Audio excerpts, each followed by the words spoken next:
санхүү эдийн засгийн их сургуулийн ректор, доктор мөнх хоёр маань ирсэн байна. Студид тавтай морил. За ярилцах сэдвийн агуулга нь бол өнөөдөр дээд боловсролын өнөөгийн чиг хандлага болон санхүү эдийн засгийн их сургуулийн хэрэгжүүлж буй туршлагуудын талаар ярихаар бид ирсэн байгаа. За зочноо хүлээн авъя хэдүүлээ.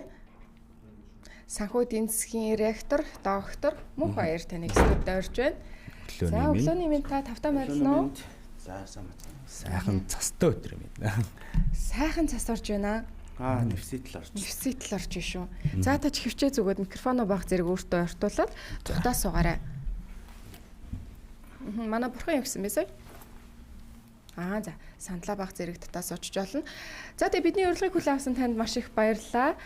Юуны өмнө өөрийгөө танилцуулаад тэгээд хэдүүлээ гурлаа ярианд орцгоё. За мөн та бүхнийг бас нэвтрүүлэгтээ урьж оролцуулсанд баярлалаа. Санхүү эдийн засгийн их сургуулийн ректор мөнх хоёр гэж хүн байна. Өглөөг яаж эхлүүлв та? Ер нь өглөөг яг бид бүхэн энэ жил мэдээллийн технологи тэр дундаа энэ хэмэл оюун ухаанд суурилсан нэлээд шинжилгээг байгууллага дээр хэрэгжүүлье гэдэг ингээд төлөвлөж байгаа. Тэгээ тэр ажлын хэсгийнхаа хурлыг эхлүүлжээд тэгээ сая нэвтрүүлэгт оролцохоор ирлээ. За тэгэхээр бидний өнөөдрийн ярилцах сэдв бол дээд боловсролын өнөөгийн чиг хандлага, за мөн одоо санхүү эдийн засгийн их сургуулийн хэрэгжүүлж буй туршлагуудын талаар ярилцах байгаа. Тэгэхээр таны хувьд Монголын дээд боловсролын өнөөгийн чиг хандлагыг та яг энэ салбарт ажиллаж байгаа хүний хувьд хэрхэн яаж харж байгаа вэ? Ирээдүйн чиг хандлагыг. Тэгэхээр яг нь ер нь дэлхийн нийтийн чиг хандлагыг эхлээд харах хэрэгтэй байна л та. Тэгэхээр дэлхийн нийтийн чиг хандлага бол ер нь энэ дээд боловсролын байгууллагууд нийгэмдээ ямар үр гүйцэтгэх ёстой юм бэ гэдгийг л дэлхийн нийтээр авч одоо ярилцж байгаа.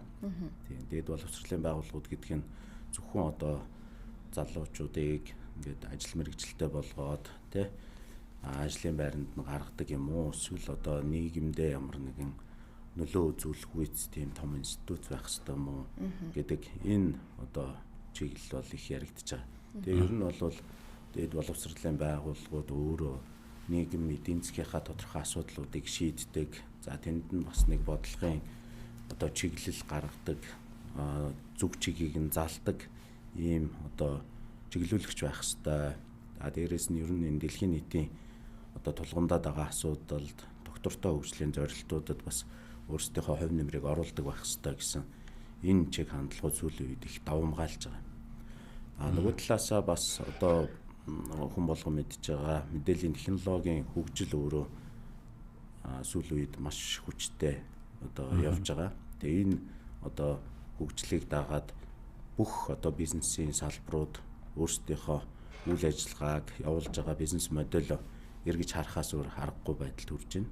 Магадгүй одоо дээд боловсрол ер нь бүх төвчний боловсрол бас цаашдаа ямар хэлбэрээр үйл ажиллагаа явуулах юм бэ? Энэ технологийн дэвшил бидний өнөөдөр явуулж байгаа үйл ажиллагаанд ямар нөлөө үзүүлэх юм бэ гэдгийг үнэлцэгнэх юм хэрэгцээ шаардлага бол зайлшгүй үүсчихлээ л да. Санхүү эдийн засгийн их сургуулийн одоо хэрэгжүүлэлт өнөөдрийн байдлаар ингээд ямар шин бодлого хөтөлбөрүүдийг хэрэгжүүлж байна? Санхүү эдийн засгийн их сургуулийн хувьд бид нар 2021-ээс 31 оны одоо стратегийн төлөвлөгөө хэрэгжүүлээд ажиллаж байгаа. Тэгээ энэ стратегийн төлөвлөгөөний үндсэн гол 3 одоо чиглэл байдаг. Тэр нь юу гэхээр санхүү эдийн засгийн их сургууль, олон улсын буюу одоо олон улсад хүлээмж шүрэгдсэн дижитал entrepreneur их сургууль болно гэсэн ийм зорилго тавиад ажиллаж байгаа юм. Тэгээд ерөнхийдөө 10 жилийн хугацаанд бид нар 3 үе болж хуваагаад тэгээд энэ 3 үедээ бол энэ одоо зорилгоудаа тодорхой төвшингүүдэд томьёолоод тэрнийхээ одоо хангахын төлөө ажиллаж байгаа. Тэгээ одоо энэ жилээс бол 2 дугаар одоо энэ цикл нь эхэлж байгаа. Тэгээ энэ цикл дээр бол бид нар дижитал шилжилт буюу одоо энэ технологид суурилсан боловсрол гэдэг энэ концепцийг бол нэлээд хүчтэй одоо үйл ажиллагаанд нэвтрүүлэхээр одоо төлөвлөд ажиллаж байна. Технологид суурилсан боловсрол гэхээр та илүү бас дэлгэрүүлээд те ямар одоо шинжилэлтүүд, өөрчлөлтүүд орж ирж байгаа талаар. дэлгэрүүлээд яриач. Тийм. Тэгэхээр ер нь бол одоо мэдээллийн технологийн дэвшлиг ер нь бүх салбарын байгууллагууд өөрсдийнхөө үйл ажиллагаанд ашиглаад явж байгаа. Тэгээд тэрний бас нэг одоо жишээ нь боловсролын байгууллагууд бас өөрийнхөө үйл ажиллагаанд энийг ашиглаж байгаа. За зүгээр жишээ дурдах юм бол бид нар 2019 онд анх энэ блокчейн технологиг Монгол улсад одоо өөрсдийн сургалтын одоо бичиг баримтын баталгаажуулалтан дээр анх ашиглаж эхэлсэн. За үүний дараа бол бас бусад их дээд сургуулиуд, за төрийн одоо боловсролын чиглэлийн байгууллагууд бас энэ одоо баталгаажуулалтыг бол хийдэг болж эхэлсэн байгаа. За нөгөө талаасаа бол мэдээллийн технологиг ашиглаад орон зай цаг хугацаанаас үл хамааран бас сургалтын үйл ажиллагаа явуулах боломж бас байдаг. Тэгээд энэ боломжийг бас бид нар нээхийн төлөө за яг энэ чиглэлээр өөрсдөө гэсэн ийм загварыг хөгжүүлэхийн төлөө бид нар 2015 оноос хойш ажилласан. Энэний одоо үр дүнд бол санхүү эдийн засгийн их сургууль өөрийн гэсэн нэг ийм холимог сургалт гэж хэлдэг юм да. Одоо энэ blended хэлбэрийн сургалт гэж. Тэгээ энэ сургалтыг нэвтрүүлэх бас өөрсдийн арга зүй одоо технологиг хөгжүүлээд тэгээ энэ маань өөрөө бас энэ олон улсын байгууллагууд тэр дундаа одоо Amazon Web Service гэдэг энэ байгууллагын сайн туршлагаар бас нэрлэгдэж исэн ковидын үед. Өнөөдрийн үед бол бид бүхэн хиймэл оюун ухааныг өөрсдийнхөө үйл ажиллагаанд хэрхэн одоо үр ашигтай ашиглах вэ гэдэг тухай одоо төлөвлөгөөгөө боловсруулан ажиллаж байгаа. Тэгээ энэ хүрээнд бол сургалт, судалгаа, тэгээд удирдлагын үйл ажиллагаанда AI агент суурилсан. Энэ одоо тогтолцоог нэвтрүүлье. Тэгээ ерөнхийдөө хүмүүсийнхаа, багш ажилтнуудынхаа өдөр тутмын одоо давтагддаг тэр ажлуудыг илүү одоо хиймэл оюун ухааны тусламжтайгаар хөнгөвчүүлж одоо бүтээмжийг нь сайжруулах. Ингэснээрээ хүмүүс маань гэр орондоо өөрийнхөө хувийн хөгжилд илүү их цаг зарцуулах боломжтой болно. Нөгөө талаасаа бол бодож төлөвлөх, хөгжүүлэх энэ одоо үйл хэрэгтэй бол илүү одоо цаг хугацаагаа хүч нөөцөө зарцуулах боломжтой болно гэж ингэж харж байгаа.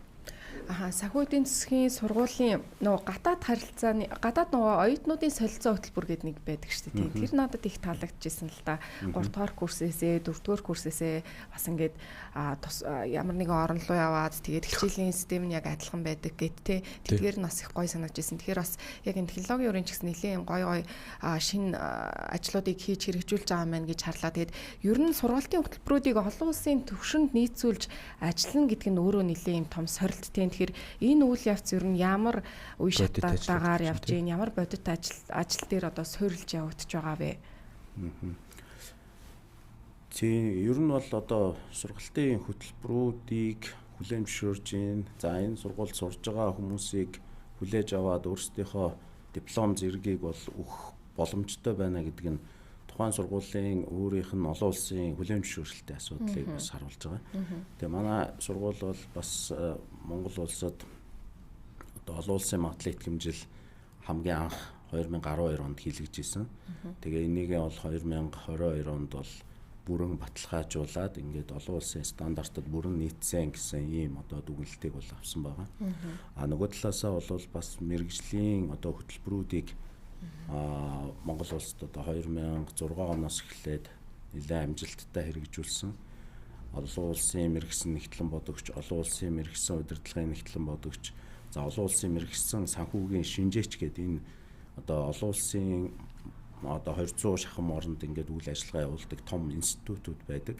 Тэгээ энэ институтуудын хүлээн зөвшөөрөгдсөн одоо партнер сургууль болж ажиллаж байгаа.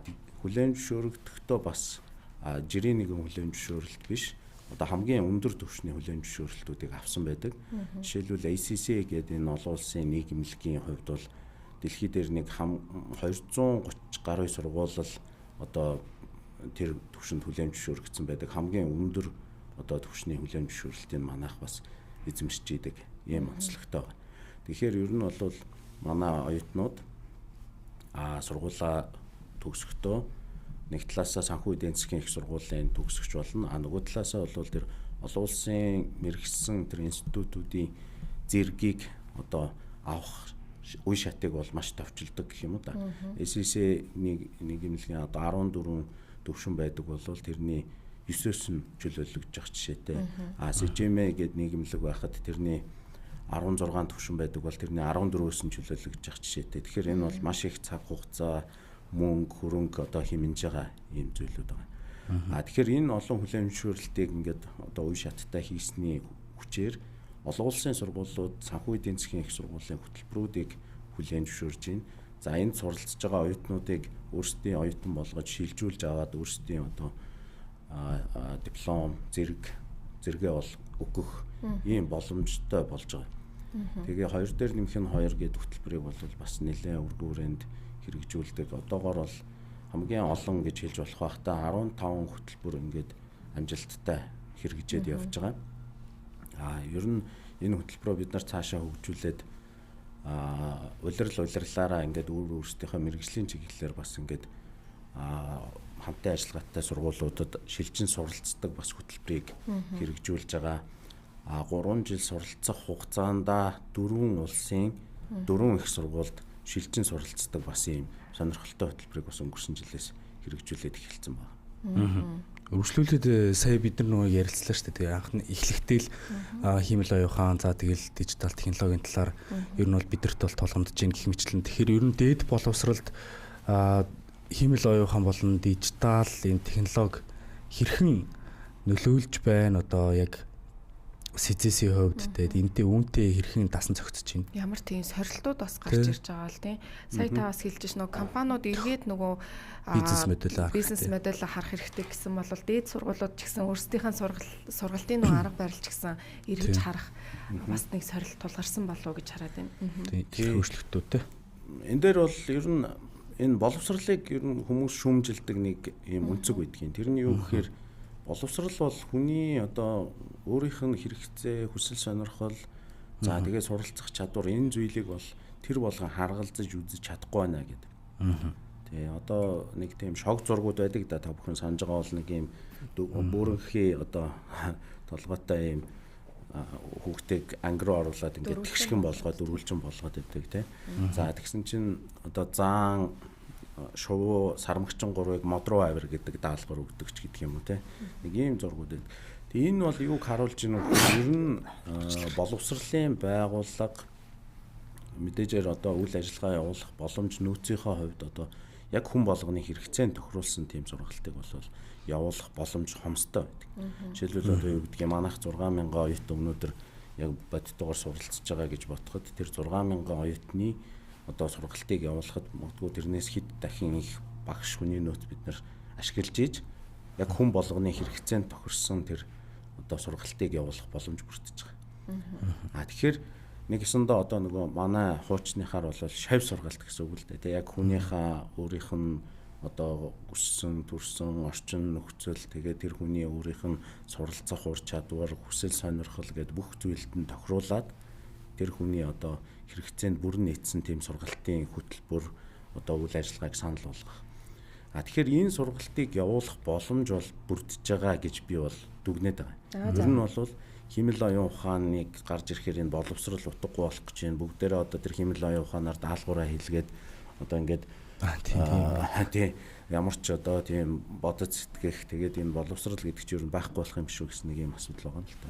Тэгэхээр энэ бол эсрэгээрээ биднэрт илүү их боломжийг авчирч өгч байна. Боловсролын байгууллагууд олон жилийн туршид шийдэж чадахгүй байсан тэр одоо хувь хүний одоо хэрэгцээнд тулгуурласан сургалт гэдэг энэ шинэ хэв загварыг бол нэвтрүүлэх боломжийг бол энэ химэл оюун ухаан олгох юм байна гэж бид нар бол харж байгаа. Тэгээд тэр утгаараа бол бид нар химэл оюун ухаанд суурилсан сургалт судалгаа одоо удирдлагын үйл ажиллагаа нэвтрүүлэх гэсэн ийм зорилго төвшүүлээд ажиллаж байгаа.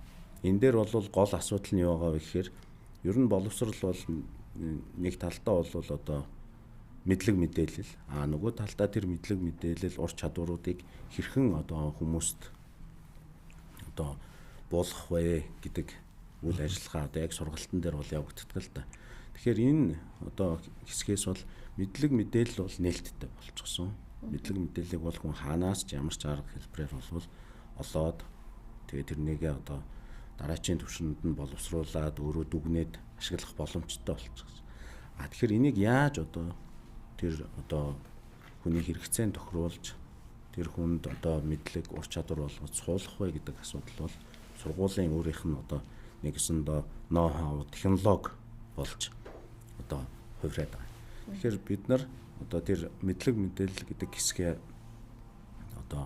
ер нь бол нээлттэй гэдгийг хүлээмжшөөрөөд яг тэр хүн болон тохирсон тэр сургалтын хөтөлбөр агуулга, тэр хүний хэрэгцээнд суурилсан сургалт гэдэг тэр арга зүй дээрээ илүү их анхаарчих юм бол шинэ хэлбэрийн тэр боловсролын моделийг бид нар гаргаж ирж чаднаа.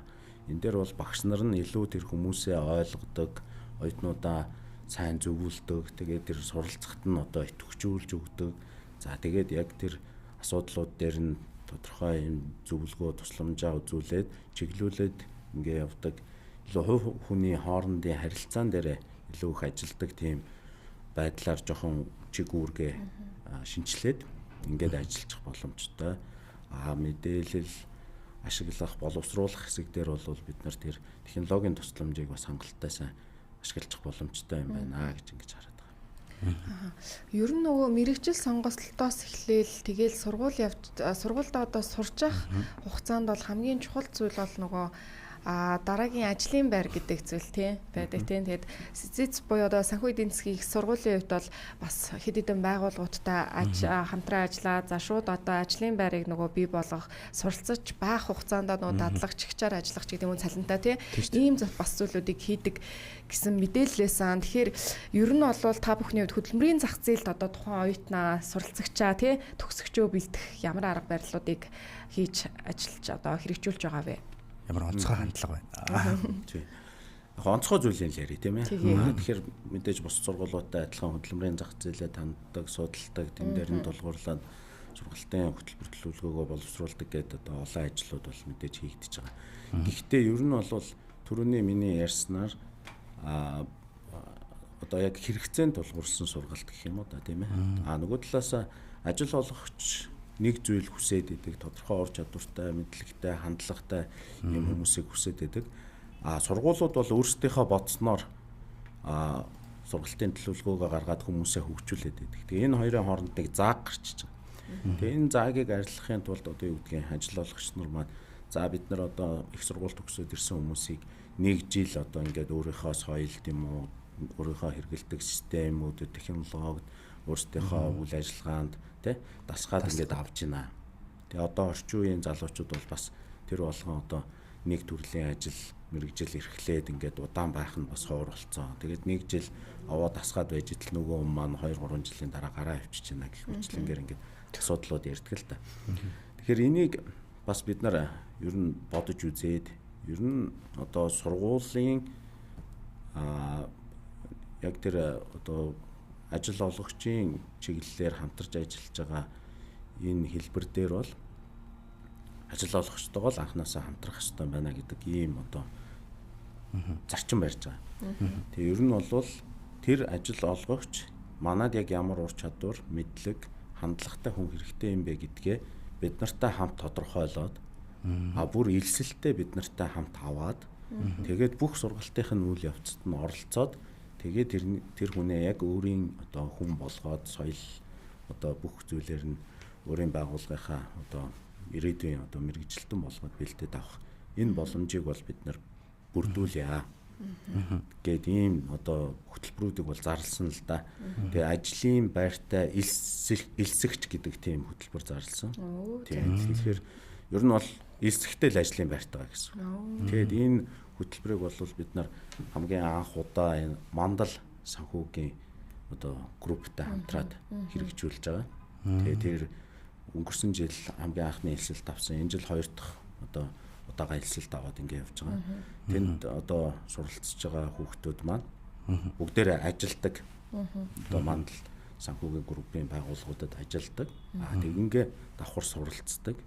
Нэг талдаа бол нөгөө бизнесийн менежерүүд нь, захирлууд нь тэр хүмүүст бас ментор хийгээд зөвлөөд ингээд өөрсдийнхөө мэдлэг ур чадварыг бас сургаад явдаг. Нөгөө талаас академик сургалт онлайн мэдлэгээ болов сургууль дээрээ аваад явдаг. Тэгээ нэг юм сонирхолтой хэлбэр бид нар туршаад байгаа.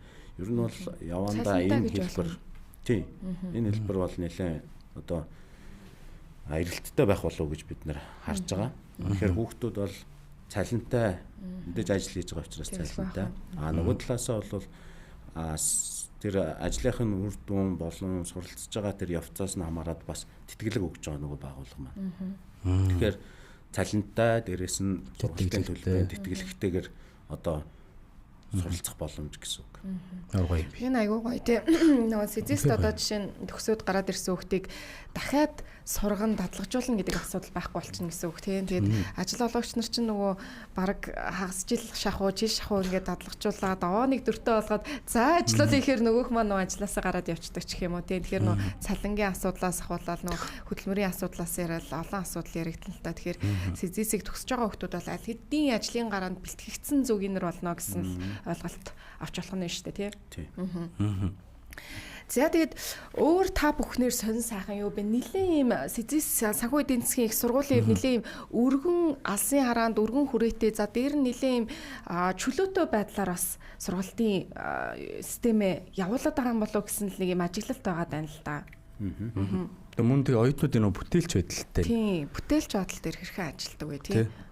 Нийгмийн төвх гэлээдэг шүү дээ. Тэгээ нөгөө антрепренер их сургууль болно гэдэг нэг зорилго төвшүүлсэн байгаа шүү дээ. Хэрэг хүрээнд бол энэ антрепренер сэтгэлгээ, антрепренершипийн үйл ажиллагааг бид бүхэн бас сургууль дотроо болон одоо нийгмийн хувьд одоо түгээн дэлгэрүүлье гэсэн ийм зорилготой ажилладаг. Тэгээ энэ хүрээндээ бол бас нэг одоо нөгөө төгсөгчийн загвар маань хоёр янз байгаа. Нэг нь бол ажлын байранд одоо ажил олгогчтой хамтраад ажлын байрандаа бэлэн байх. Нөгөөх нь бол ажлын байр хайдаг биш баялаг бүтээдэг хүмүүсийг бас төрүүлж гаргана гэсэн ийм хоёр үндсэн загвараар төгсөгчдийнхаа загварыг бид нар хардаг. Тэгэхээр манай зарим хөтөлбөрүүд бол элсэн цагаасаа эхлээд тодорхой нэг ийм асуудлууд дээр ажилладаг. Тэгэхээр одоо 1-р курстай байхдаа сургууль дотор байгаа асуудлуудыг шийдэх. 2-р курстай ороод тодорхой нэгэн бизнесийн тулгамдаад байгаа асуудлыг шийдэх гэдэг. Ингээд асуудал төслүүд байдлаар ингээд сургалт нь дандаа ийм цогц үйл ажиллагаагаар хичээлээр үнэлэгдэх биш. Тухайн одоо нэг одоо улиралд сурж байгаа 4-5 хичээлийнхаа сурж байгаа мэдлэг ур чадвараа нэгтгэхэд тодорхой нэгэн зүйлийг шийдэхэд одоо чиглэсэн ийм сургалтын арга хэлбэрүүд явдаг. Тэгээ энэ дээрээ үндэслээ төгсөхдөө өөрсдийн стартап бизнесээ одоо боожуулаад ингээд үүсдэг бас сургалтууд байгаа. Тэгээд энэ entrepreneurship инновацийн бакалаврын болон магистрийн хөтөлбөр гэж байдаг. Тэгээ энэ хөтөлбөрөөр сурж байгаа оюутнууд бол бүгдээрээ төгсөхдөө ямар нэгэн бизнесийн төслийг бий болгоод тэрнийхээ одоо бизнесээ эхлүүлээд зарим нь бол санхүүжилтээ аваад ингээд бизнесээ боожуулаад өөрсдөө бизнес эрхлэгч болоод төгсөж байгаа. Одоо тэгэхээр их сургуульд одоо суралцах гэж байгаа оюутнууд болох гэж байгаа хүүхдүүд бол хөвчлэн одоо залуу жинзи үеийнхэн за цаашлаад одоо альфа үеийнхэн байгаа даа шүү дээ. Тэгээд энэ хүүхдүүд залуучуудын хувьд бол төлхөө одоо технологитой суурилсан бага ахуй цагаасаа л илүү технологицсан тийм гар утас гэдгийг мэддэг бид нар шиг бидний үеийнх арай ондоо тийм. Тэгэхээр ийм хүүхдүүдтэй харилцах хамтран одоо ажиллах ер нь ямархуу мэдрэмж, ямархуу туршлагыг таны хувьд бол гаргаж ирж байгаа юм шиг санагдаж байна вэ? За мөн дээр нь багш нарын хувьд тийм доктор, профессоруудын хувьд бас өөрсдөө дагаад илүү сайжрах юм нөхцөл бүрддэг үү? Энэ талаар бас асуумар санагдлаа. Тэгээ ер нь одоо энэ бас боловсролын байгууллага дээр бас нэг асуудал л та. Тэгээ яг хөө харцсангуу одоо боловсролын байгууллагыг бол дэлхийн нийтээрээ жоохон хуучинсаг гэж үздэг. Яагаад тэгэхээр их тийм уламжлалтай олон жил ингээд явсан за их одоо олон жил одоо эрдэм шинжилгээ судалгааны ажил хийсэн одоо доктор профессоруудтай. Нөгөө хүмүүс маань бол яг хөө гэхээр өөрсдийнхөө одоо тэр судалсан хийсэн зүйлдээ бол их одоо өндөр одоо эзэмшилтэй тэгээд тэрэндээ бол итгэл үнэмшилтэй тэрнийгээ бол ер нь бол хүмүүст бол одоо жоохон тулгах байдалтай. Тэгэхээр энэ хэлбэр бас жоохон одоо өөр болох шаардлагатай байгаа гэдгийг бол түрүүн одоо нөгөө дэлхийн нийтийн чиг хандлагууд бол харууллаад байна шүү дээ. одоо Америкийн дээд боловсролын тухай одоо баримтат кино байдаг. Тэгээд тэр кинон дээр бол юу гэхээр ерөөсөө энэ боловсрал бол энэ башингийн одоо өндөр цамхгийн цонхоор ингээд нэг те асуудлуудыг харддаг юм байна. Яг энэ амьдрал дотор орж ирээд утгалдаад энэ амьдралын дотор асуудлыг шийдэхэд бас тэр болгон чиглэж чадахгүй байна гэсэн ийм одоо зүйлүүдийг л яриад байгаа юм л да. Тэгэхээр манай сургууль бол харьцангуй одоо өөрсдөө ингээд бодлогоо тодорхойлоод урт хугацааныхаа бодлогыг тодорхойлоод тэгээд тэрэндээ илүү одоо уян хатан байдлаар яг нөгөө хэрэгцээндээ тулгуурласан оюутан залуучуудын дээрээс нь одоо ажил олгогчдын нөгөө хамтарч байгаа түнш байгууллагуудынхаа хэрэгцээнд тулгуурласан сургалт судалгаа тий бусад төсөл хөтөлбөр гэдэг энэ үйл ажиллагааг явуулахыг зорддог л доо. Тэр утгаараа бол харьцангуй одоо шинэлэг за тэгээд одоо оюутан залуучуудынхаа хэрэгцээнд тулгуурлаад ингээд уян хатан үйл ажиллагааныхаа дүрм журм процессыг ингээд өөрчлөөд явдаг. Энэ бол тэр утгаараа бол бид нар харьцангуй одоо бас оюутнуудаа сонсч ойлгож чаддаг байхаа л гэж бодож байгаа. Тэгээд мэдээж энэ бол одоо бүх төвшөндөө бүх багшийн төвшөнд бол харилцаа адилгүй. Гэхдээ ер нь бол оюутан залуучуудын одоо тэр өөрчлөлтийг бол бид нар аль болохоор ингээд мэдэрч явах хэрэгтэй гэсэн ийм одоо байдлаар ажилладаг. Гэхдээ манай хамт олон бол харьцангуй залуу.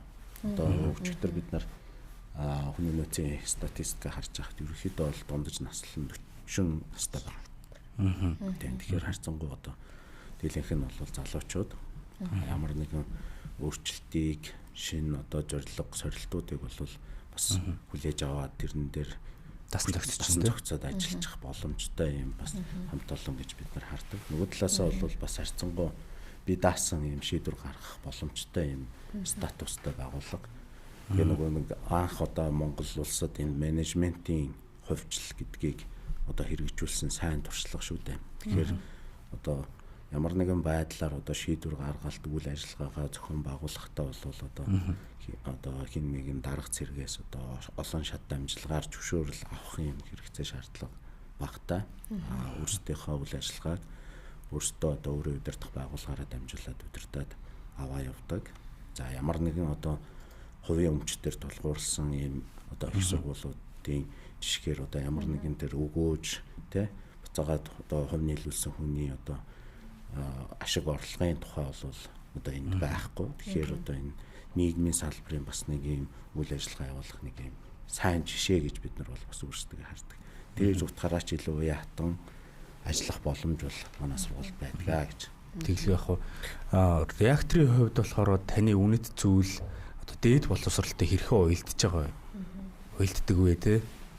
Бас сонирхолтой байна те. Ер нь бол одоо энэ боловсролын байгууллага гэдэг бол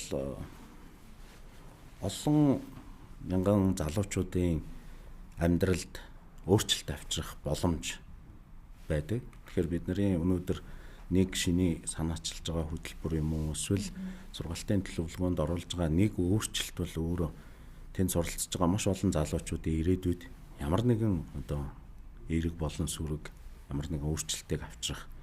Энэ цаашлаад Монгол улсын цаашлаад магадгүй одоо бүс нутгийн дэлхийн дахины одоо ирээдүйд бас өөрчлөлт авчрах юм л чухал одоо зүйл гэж бид нар хардаг. Тэгээ миний хувьд бол одоо боловсролын байгууллагууд бас энэ нэлээд олон жил ажиллалаа. Тэгээ ганц барьдаг одоо зарчим бол энэ. Ер нь бол бидний хийж байгаа ажил бол олон хүний амьдралд өөрчлөлт авчрах. Тэгээ нэг гаргаж байгаа шийдвэр гэдэг бол олон залуучуудын ирээдүйд өөрчлөлт авчрах юм зүйл учраас бид нар аль болохоор зөв одоо судалгаатай олон улсын чиг баримжаагаа харсан, ирээдүгөө харсан юм зөв үйл ажиллагаанууд дээр төвлөрч явах хэрэгтэй. Тэгээ юмаа зөв эренбэлж ач холбогдлоо харж за хэрэгцээнд нь тулгуурласан байдлаар энэ асуудлуудад хандах хэрэгтэй л гэсэн ийм байр суурьтай байдаг та.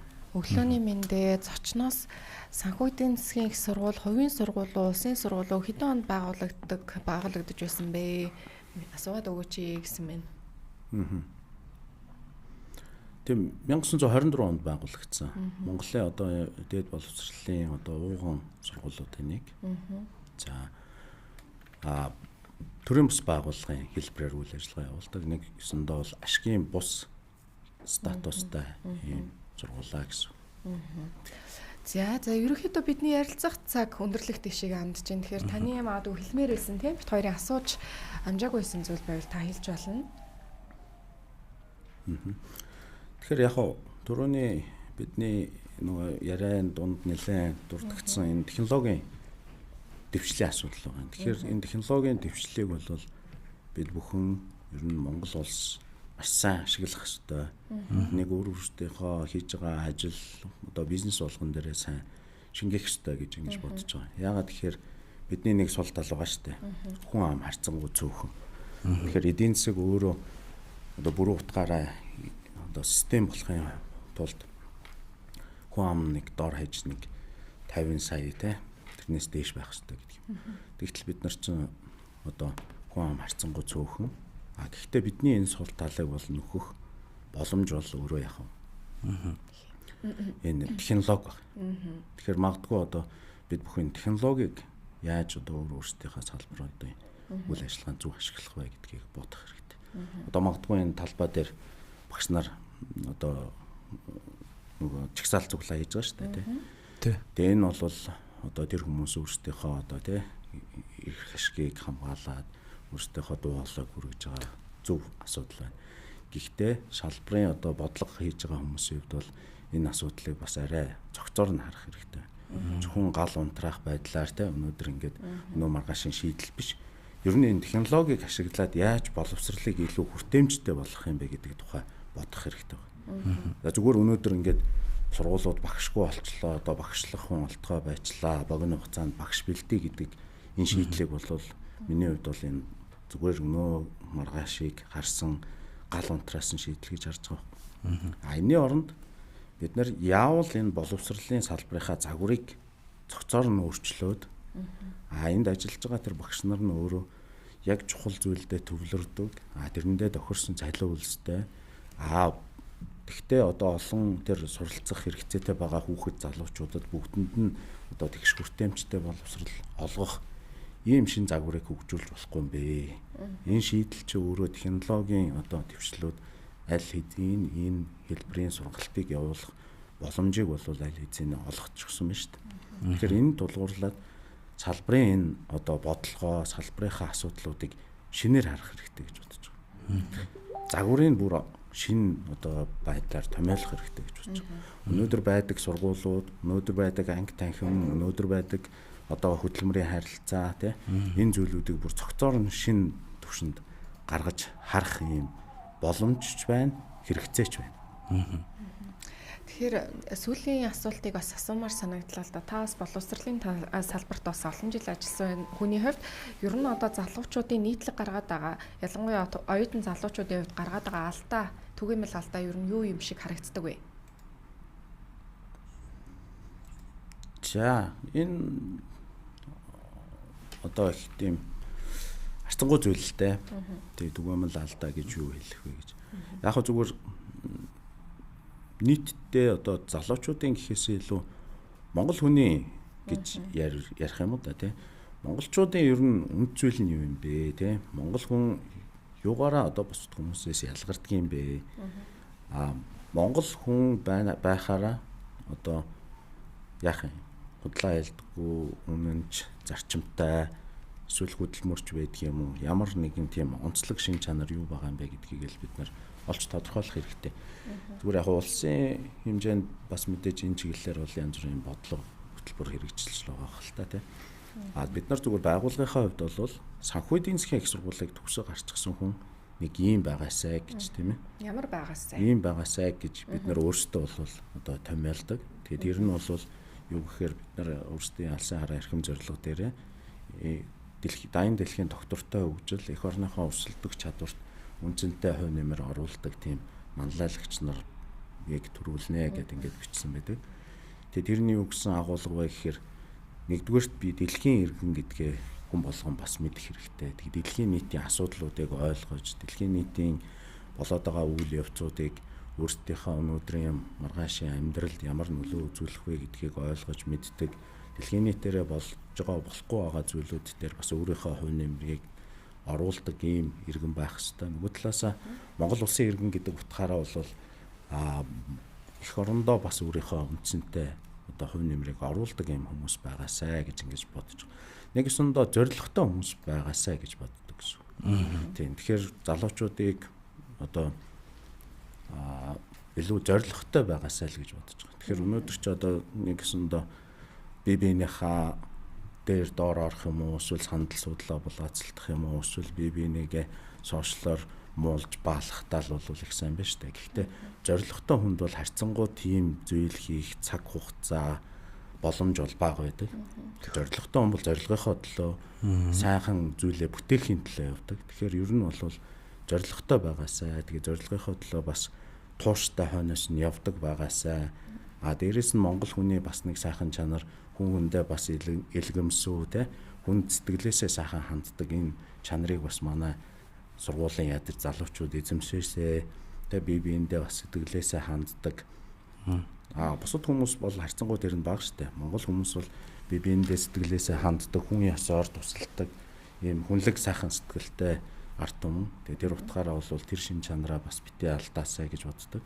Тэгээд энэ одоо зүйлүүдийг бол бид нар аль болохоор одоо өөрсдийнхөө одоо сургалтын болон сургалтын бус үйл ажиллагаагаар дамжуулаад одоо оюутан залуучуудтай бас суулгахыг хичээдэг. Гэхдээ энэ бол зөвхөн бидний бас хийх ажил биш. Одоо нөгөө суур боловсролоос эхлээл одоо бүхэл төвчний боловсролууд нэгдэж одоо тодорхой энэ одоо үр дүнг бий болгож байгаа учраас бид нар одоо 4 жилийн 3 жилийн хугацаанд зурлаж байгаа хугацаанд нь бас тэр хүмүүст төдийлөн одоо их өөрчлөлтийг авчрах нь бол хэцүү. Гэхдээ бид нар энэ бол бидний хийх ажил биш ээ гэж сууж болохгүй. Тэгээд тэр утгаараа бол ийм зүйлүүдийг бол илүү их оюутан залуучуудаа шингээхийг бол зорддог. За маш их баярлалаа. Тэгээд цаг зав гарган ирж бидний урилгыг хүлээн авч ирсэн танд маш их баярлалаа. Тэгээд ирээдүйн ажил улс, эрүүл мэнд, за тэгээд мөн одоо танаас сургуулийн одоо тийм хийх байгаа төлөвлөж байгаа бүх ажил улсад өндрөөс өндөр амжилт хүсье. Тэгээд санхүү эдийн засгийн их сургуулийн ректор доктор Мөнх баярлалаа. За баярлалаа. За баярлалаа.